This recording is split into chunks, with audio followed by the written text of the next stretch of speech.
We're prepping the car for the dyno, and we got a problem.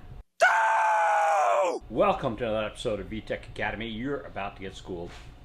Or maybe I will.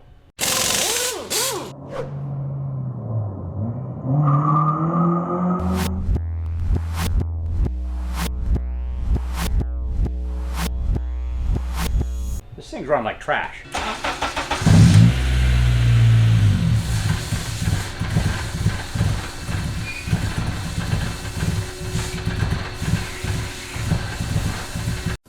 Why? Not really sure what's wrong. I mean, we recently did some modifications to it, and we changed to a 50-degree VTC, new intake manifold, an overboard throttle body. I had Chris put together a intake air tube, but the car is just running horrible, absolutely horrible.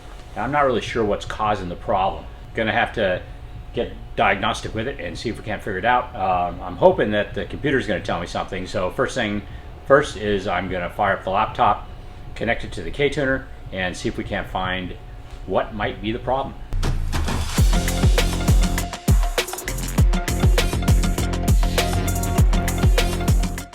And let's be honest, normally when I was troubleshooting somebody's car, I would ask them, what's the last thing you did? Because that's usually where the problem is. Well, I shouldn't say usually, it's often where the problem is. And the last thing we did was I had Roy actually change the VTC. And that means he needed to make sure he got the cam chain on with everything lined up properly. And I'm just gonna guess that that's where the problem is. So off comes the valve cover, and we'll put everything in TDC and see if you got it right.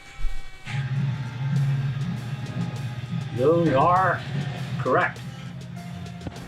Still got a mystery problem. Not sure what's up.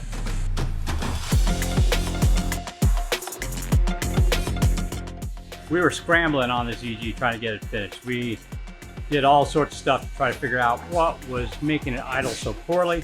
Eventually, like I said yesterday, one of the things you should always check is whatever the last thing you changed was. And it turned out it was a bad VTC gear. It was gummed up inside. So what happened was, the first time I started up the car, gave it a little rev, the cam gear shifted slightly and then locked up with it advanced. So basically at idle, the ECU was commanding 0, but the cam gear was actually clocked somewhat. So it was like it was off a tooth and a half on the timing chain. So it just flat wouldn't run. I found another cam gear. We did some testing. You can see right here, we're adding air pressure to the camshaft. After sealing up all the holes, we're able to get that one to move freely. So we decided to quickly jump in there and change out the cam gear once again.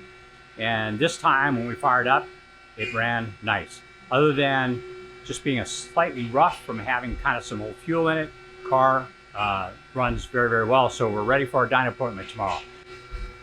But that was a close one.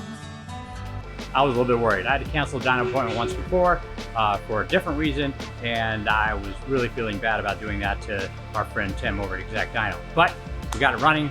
We're ready to go get a dyno.